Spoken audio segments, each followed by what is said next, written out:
The Browns' reliance on young talent is exactly what they need. We'll talk about it coming up next on the Locked On Browns podcast.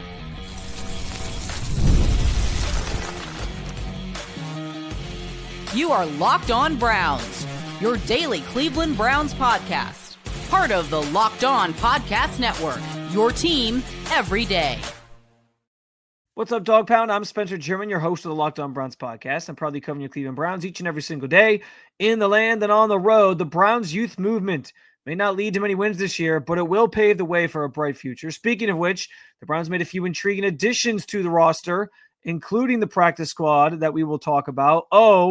And of those players, one is quarterback Bailey Zappe, which there's no reason to get bent out of shape about the move. I do want to thank you for being in every day with the Locked On Browns podcast, making this your first listen every single day.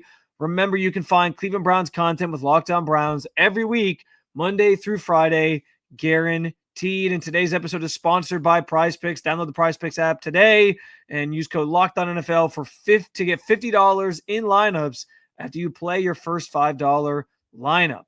The Browns are going to be counting on a lot of young guys this year, and that's even reflected in some of the moves that they made on Wednesday by signing running back Raheim Sanders, who was waived by the Chargers, and also cornerback Jarek Bernard-Converse of the Jets to the active roster, and even with a couple of the practice squad moves that they made. And frankly, this is exactly what they should be doing. They should be throwing guys out there early in their careers. They should be seeing if any of these guys can stick, see what they can do, put them in position this season to go out and play some meaningful snaps and games and whatnot and see how they contribute and just take some flyers. It's throwing darts at the board to a degree. But if this team is going to dig themselves out of the drudgery of a hole that they find themselves in after a 3-14 season last year, this is the way to do it. And I think that starts with guys that we've already talked about a ton this offseason, this training camp, etc. Somebody like Carson Schlesinger, who got thrust into a more prominent role in this defense. Probably wasn't the plan for him to start the year as the green dot calling the defense and all those things. But he's now responsible for that because Jordan Hicks retired, and all of a sudden he was thrust into that opportunity. And the Browns believe he's going to succeed at it. And so you're going to find out a lot about him in the early going of this season and pretty quickly in terms of like what he can contribute, what he brings to the table, how effective he can be as a player in this defense. And if he's up to that challenge, I think that's good news. I understand you'd rather have Jordan Hicks and have the linebacker depth in the name of winning this year. But this season, as much as they're trying to thread that needle on winning, is really about the development of these young guys. And I think that does start with somebody like Carson Schlesinger, who's going to have a very prominent role in this defense. Mason Graham, same thing. You drafted him number 5 overall. You damn well better be starting him pretty much every snap or most snaps on defense. And that's going to be the case for him as well. Those two guys in particular are going to have maybe some of the biggest roles of any of these guys in this rookie class that are looking to contribute in a meaningful way. So yeah, I think both those guys are part of this equation. But as you even go down this roster, there are a number of other names that come on the radar. Harold Fannin Jr. has been massively involved in a lot of what the offense is trying to do. In Philly, he was running some trick plays with them, and part of those plays, he obviously caught the touchdown pass from Joe Flacco in the one preseason game that the ones played in. It was a nice route, a post route, and he gets them on the 15-yard touchdown pass. Like, he's going to have a big role in this. The receiving core being lackluster behind Jerry Jeudy with a lot of inexperience. Harold Fannin is going to be sort of looked at as another pass catcher that maybe kind of is like your third receiver at times. And so he's going to have a prominent role in this. Great. Let's see what he does. Let's see what he brings to the table. Let's see how he develops kind of on the fly here. And even something like trading Kenny Pickett earlier this week before roster cutdown was the roster cutdown deadline speaks to a reliance on this young talent at the quarterback position. Like both Dylan Gabriel and Shedeur Sanders are theoretically like a play or two away from having to enter a game. And so there's a leaning into, if you will, getting those guys some more prominent, valuable experience this year and getting them on the field maybe a little bit sooner to see what you have and see how they handle it, see how they embrace this and play at the NFL level. Those things are very much true. So that's most of the draft class. Dylan Sampson's going to have a nice role in this offense. He's going to be important to winning, especially while Quinshon Judkins is away. And we all thought Quinshon Judkins was going to be at the center of all this as well. And unfortunately, his circumstances have made it so he's not here. He hasn't signed yet, all those different things. And so we don't know the timeline on like how that's going to work out, how that's going to come to fruition, when he's going to be back in the building. Still kind of a guessing game and a wait and see thing with that, as far as that's concerned. But yeah, I mean, listen, he's when he does get in that building, once they can get him on the field, he'll be put out there, I would imagine, pretty quickly once he's up to speed on everything, because they were planning on him being part of their offense this year. But even some of these ancillary things like down the roster, and I will talk about some of this stuff a little bit more next segment, but signing a guy like Isaiah Bond, for example. Yes, there's the risk that comes with it, the PR that comes with it because of everything that he was accused of back in April. No charges, so he was free to sign. And once you get past that part of it, or once you're through that part of it, like the Browns obviously wanted to not dwell on it, and not make it a big thing because he wasn't charged. And you think about it from a football standpoint, like I can understand from that thought process of let's get a guy out there, or let's go get this guy who has this great talent, has, speed for days, and we think can maybe contribute for us. I understand taking a flyer on a guy like that. It's not, the questions be what they are about the off the field stuff remain, but from a football standpoint, like I get why they're taking a chance on him. It's the same reason I understand why they took a chance on Deshaun Watson. Like it's this otherworldly franchise quarterback, or so you thought.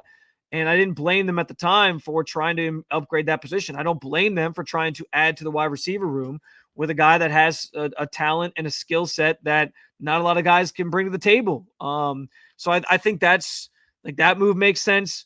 Raheim Sanders, who we'll get into, like I said, coming up, who they just signed yesterday, makes a lot of sense. Like a lot of upside, young guy, like what he showed on tape, fast. He actually ran a faster 40 time than Quinshon Judkins. We'll talk about all these things some more. Guys they added to the practice squad, like Malachi Corley, who we'll talk about. Like there's a lot of reasons what this team is doing, I guess is my main point, makes a lot of sense. They are, yes, in a situation where they have a number of veterans on this team that are wanting to win now. Joe Bitonio didn't come back so he could win 3 games again. That's pretty obvious. Myles Garrett re-signed here, and you were trying to sell him on like, listen, we're going to do everything we can to get this thing turned around quickly because we know you're in the prime of your career. We're willing to give you the big money. Okay, he wants to win now. Denzel Ward, in the prime of his career, wants to win now. There's others. There's other veterans on this team that are wanting to go out and make the season mean something. And that's why, like, the presence of Joe Flacco allows you to try and win now. But there's not a lot of winning. Or sorry, if there's not a lot of winning, I should say. And the end result is that you just get a good read on a lot of these young players, on most of these young players that you're putting out there, and that you're trying to sort of get assimilated into this team and this culture and in the NFL as quickly as possible. That is a minor win in its own right by the end of this season. And I think that is how most fans are able to sort of approach this year, understanding what the situation is with this team. But I think like the thought process behind what they've done this offseason, while some of the moves might be upsetting to people for different reasons, and there's things that are sort of still hanging overhead with the Quinshon thing, putting as many young guys out there as possible, throwing as many darts at the board with these young guys as possible, seeing which guys stick, seeing which guys don't, especially if we believe that this Browns front office, including Kevin Stefanski, are going to be here next year, and that they're not really on a majorly hot seat right now, then that's what you want to do. Like, you want to sort of set the stage for, okay, we know these guys fit what we want to do. Now we can just add to it with more young guys in 2026 and hopefully be on our way sooner rather than later to getting back to winning. It makes a lot of sense. And so, like I said, if the best thing, if there's not a lot of winning this season, but you do get a lot of, you find a lot of good players and you figure out who can play at this level, and you get a good scout or a good analysis on these young guys, that's a win as well. Speaking of that youth movement, I mentioned it, but the Browns added a few intriguing names to the 53-man roster and practice squad yesterday. We talk about it coming up on the Locked On Browns podcast. This episode is brought to you by PrizePicks, the daily fantasy platform that lets you turn your football predictions into real rewards. Preseason is already heating up, and college football isn't far behind. Whether you've got your eye on a big-name quarterback or a breakout running back, PrizePicks makes it easy to get in the game. Max discounts are available to you. For example, Avery Johnson's max discount is 0.5 passing yards. You got Dak Prescott, a max discount for Thursday, the opening night of the season on Thursday, September 4th at 0.5 passing yards. Those are easy plays for you to win. The flex play option is a total game changer as well in PrizePicks. Even when your pick misses, you can still double your money. PrizePicks puts their members first, so all withdrawals are fast, safe, and secure. Download the PrizePicks apps today and use code LOCKEDONNFL to get $50 off in lineups after you play your first $5 lineup. That's code LOCKEDONNFL, all one word, to get $50 in lineups after you play your first $5 lineup. PrizePicks, run your game.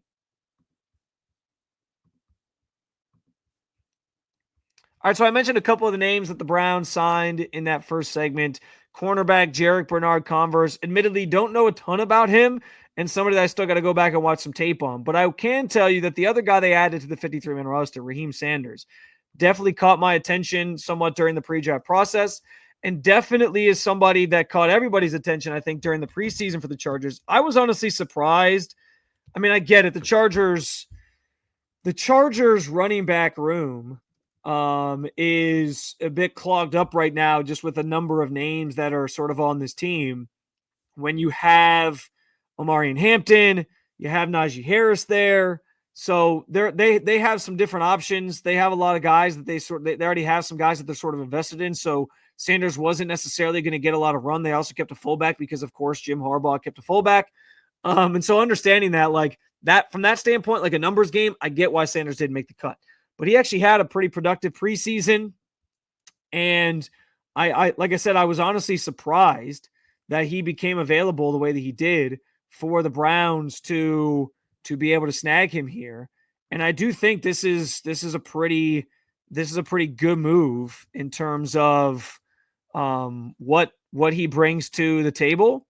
And it's another example of like, hey, we have this guy who we think has a chance to be a factor in this room potentially and do some things and maybe be like a guy that we can lean on in terms of moving forward, be part of this roster as kind of like a back end of the depth chart guy. And I think that's, again, you're throwing darts at the board if you're the Browns right now. You're looking for options that can give you something that are young, that maybe can be here longer term and be sort of nice, either foundational pieces for the guys they drafted or guys that are sort of like in the background, but still can sort of be a part of the roster. And Sanders fits that billing perfectly. He had 28 rushes for 101 yards, 2 touchdowns in the preseason. He also caught a few passes, 5 for 29, and he had a long of 11 in receiving. So he does a little bit of everything. Like I said in the first segment, his 40 time was actually faster than Quinshon Judkins by 2/100ths of a second. So even though his running style, if you watch him play, he looks like he runs like more upright and sort of clunky at times, which is one of the things noted as like a weakness about him during the pre-draft process. Even though that's the case, you see it on tape, like he can get to that speed and show something once he gets in the open field. Now he doesn't have like the greatest acceleration. It kind of takes him some time to get going, but I think he is able to, from what I could tell on tape, especially throughout this preseason, he's a guy at 217 pounds that can kind of bounce off of tacklers. And I think we saw that in the preseason. His nickname is Rocket. So that sort of speaks to, I think, him having a deceiving level of speed that maybe people don't necessarily account for or know. He was first team all SEC, by the way, along with Quinshon Judkins in 2022. So that tells you like he was really productive at Arkansas. Those first or early on in his college career. His second season, that 2022 season, was really good, where he had 13 carries or 13 games played, 222 attempts, over 1,400 yards, 10 touchdowns. Also caught 28 passes for 271 yards and another pair of touchdowns. And then he took a step back in 2023, unfortunately, and then ended up in 2024 transferring to South Carolina, where he puts up another 881 yards and 11 touchdowns for the Gamecocks in a pretty efficient, high-powered offense with Lenore Sellers and whatnot there. So listen, I think this is a nice addition. We all knew the Browns are going to add a running back. It was just a matter of who. We were sort of wondering if it meant, well, maybe, just maybe, the Quinshon Judkins situation is going to be resolved here, and they'll be signing him and getting him in the building. That was at least the first thought that I think many of us in the media had. And as it turned out, that wasn't what it was. That situation is still very much in flux and unknown. But you add Sanders to this backfield, and you feel like you get a nice player there to contribute to the room and can give you something of a spark further down the depth chart. I like this move a lot. When you only kept two, it was bound to happen. It was just a matter of who and what. And I think Sanders offers more of like what I said in the first segment, a young player with some potential that you now get to see in real time. Like, all right, what can he do at this level? And it's kind of a bonus because with Quinshon here, assuming he was going to be here, you'd rather have Quinshon here, of course. But with him not here at this juncture, you now got to, you kind of stumbled into, well, we get to add this other guy on the roster that we like if you're the Browns and see what he kind of brings to the table. The other name I was going to bring up was Malachi Corley, who signed to the practice squad after being released by the Jets. And this is like a real quick trigger by the Jets to move on from Malachi Corley. Understandably so to a degree because the production wasn't there last year.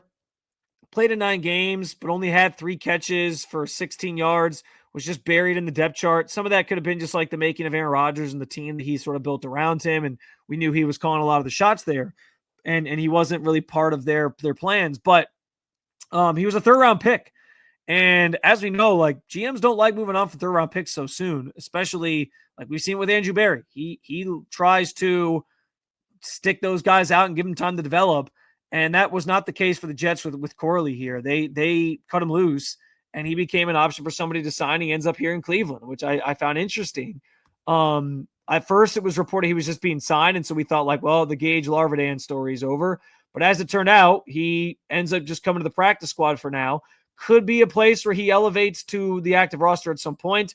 But this seems like a situation where a fresh start might just be good for him. He ran a 4.4 40. He had a nice, I know like they really liked his shuttle at the combine last year as well. He was productive in that. But where I really, what stands out to me about Corley is just like his production in college at a school like Western Michigan. And I understand like Western Michigan isn't, the cream of the crop when it comes to the teams in college, they're not playing like the best teams every year, obviously. But that sophomore season, rather, he had over 1,200 yards, 11 touchdowns. He also rushed the ball 11 times for 87 yards, and then he followed it up with 984 yards, which is nothing which is a solid number. Still a solid, productive season. 79 receptions that year in 2 less games. In his junior season before he entered the NFL, there was a lot of talk about Corley. He really rose up draft boards as the draft process kind of went on, and he was drawing comps sort of to like a Deebo Samuel, like somebody who could play that sort of role, be a Swiss Army knife, do some different things for you, play inside, play outside. And given how Stefanski uses receivers on end arounds and does some fancy things with them, it makes sense that there would be sort of a fit here. I like this move. I liked Corley coming out of the draft, and I'm curious to see like what he brings to the table as a practice squad guy and if a fresh start maybe unlocks something with him. So really intrigued by some of these younger additions, and it speaks to what I said in the first segment. Just leaning into the idea that like, yeah, we want to win. We're going to try to win, and we're going to need a lot of young guys to come along quickly to do it. But if some of these young guys stick, and we're going to just throw some stuff out there and see if it works. I can wrap my head around that, and I think it is the right path towards moving forward into the future, being able to build a solid roster that can contend again, and maybe contend even sooner rather than later. Speaking of the practice squad, the Browns also added a quarterback in Bailey Zappe. He returns, the Week 18 starter from last year. And I feel like a lot of people are bent out of shape about this. There's no reason to be. We talk about it coming up next on the Locked On Browns podcast.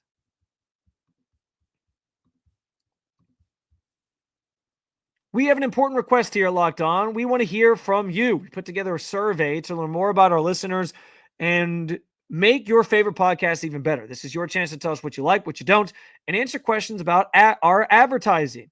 Go to lockedonpodcast.com/survey to get started. Everyone who completes the survey will be entered for a chance to win one of 10 $100 Amazon gift cards. Again, that's lockedonpodcast.com/survey.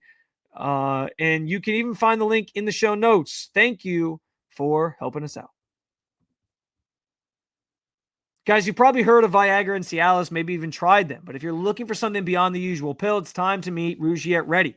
Rugiet Ready is a next-gen prescription treatment designed to amplify arousal in the brain and boost blood flow.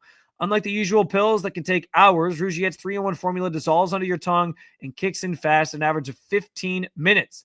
Effects can last up to 36 hours, so you can stay confident and in control when the moment is right. If traditional options just haven't worked, Rugiet might be the answer. Over 150,000 men have already made the switch. Head to Rugiet.com/LockedOnNFL and use code LockedOnNFL to get 15% off today. That's RUGIET.com/LockedOnNFL and use promo code LockedOnNFL for 15% off. Individual results may vary with prescription treatment. Compounded drugs are permitted to be prescribed under federal law, but are not FDA approved and do not undergo FDA safety, effectiveness, and a manufacturing review. Please visit the Rugiet website for full safety information. August 26th is officially FanDuel Futures Day, a brand new holiday for football fans who live for bold predictions and preseason hunches. For just 24 hours, FanDuel is giving you deals on the NFL season predictions. So whether you're calling your MVP, eyeing a long shot division winner, or ready to crown your Super Bowl champion before week 1 even kicks off, this is your moment. Maybe you've got a gut feeling on who's going to win the MVP. Honestly, I kind of felt like it could have been Joe Burrow last year had he gotten the Bengals to the playoffs. Maybe he'll pull that off this year with the Bengals having a terrible defense again. He'll single-handedly do it, and it'll be his time to win the award. Speaking of the playoffs, is this finally the year that the Bills come through in the AFC, or is it just the Eagles' championship to lose? Place a futures bet on your favorite to win a championship. Visit the FanDuel app today and start planning your future bets, because Futures Day is one day and one day only. FanDuel, play your game. All right, so Bailey Zappe was one of the practice squad signees that the Browns made on Wednesday, although I guess they didn't announce it until Thursday, but they did. There was murmurs and reporting that he was coming back to the practice squad. And I think like people saw this, and it was, again, it was the same reaction when they signed Tyler Huntley. It was like this whole like, what are they doing? They don't need another quarterback. 4 quarterbacks. What is going on? Plus Deshaun Watson still here, as we talked about yesterday. What the hell? Like, classic Browns. They don't know what they're doing. Just trade Shedeur Sanders. I saw that take online, and I know I shouldn't live online like that, but I do sometimes. Listen, this is not that big of a deal at the end of the day. The same way that signing Tyler Huntley wasn't that big of a deal, because all that was, hey, we're trying to get through the preseason. We need more bodies. They had quarterbacks who were hurt. Dylan Gabriel had a hamstring. Kenny Pickett had a hamstring. Without them playing meaningful, like without them being able to play, you needed another body in that room to navigate this preseason schedule without risking injury to other quarterbacks or other players. Like, they just needed to be careful with the way they did it. And I think that's totally normal, totally fine, like not that big of a deal. And so to see the outrage over Bailey Zappe being added to the practice squad was just silly to me. Like, ultimately, I think this is a team that the last 2 years, there's been 9 different quarterbacks who have started games for this team. 5 in 2023, 4 last year. And I think they're sort of looking around and saying, listen, we understand. Like, we're taking a little bit of a risk, like they did in 2023, by the way, when they traded Josh Dobbs before the season started and leaned into, well, we got DTR and we feel really good about him as their primary backup. They did the same thing this year with their rookies. Dylan Gabriel's the guy behind Joe Flacco. Shedeur Sanders is the guy behind him. You're leaning on 2 young rookie quarterbacks to be your next up if something happens to Joe Flacco. That's not necessarily you kind of want another option just in case. A veteran option makes sense. And so I understand where they're coming from with this. It's just a practice squad signing. It means nothing in the grand scheme of things. Like, could they elevate him on some game days? Sure. But I think more than anything, this is just about like the insurance policy that you have another veteran in this room. You have another pandemic of injuries or epidemic of injuries at the quarterback position, the same way this team has the last 2 years. Like, there's nothing wrong with having like another option just in the building already. He's just a practice squad guy. Like, somebody could sign him off the Browns practice squad tomorrow if they wanted to, because he's just a practice squad guy. And if he had an opportunity to go start somewhere, I'm sure he would, or play somewhere, I'm sure he would take that over being on the practice squad. The Browns are giving him an opportunity. They just wanted another body in that room to get through the season, because it doesn't hurt to have more. It means nothing in the grand scheme of he's coming for Shedeur Sanders' job, he's coming for Dylan Gabriel's job. Like, that's not it. This team, every step of the way, has said, and I think shown, that they are invested in the development of these two rookie quarterbacks. And frankly, the theme of this show today is the youth movement.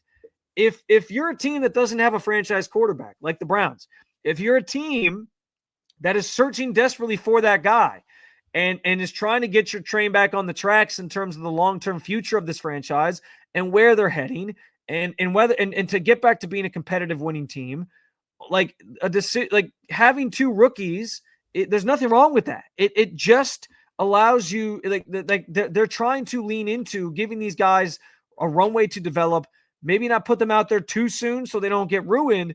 And so I've said it a million times. I expect both these rookie quarterbacks to play at some point this season.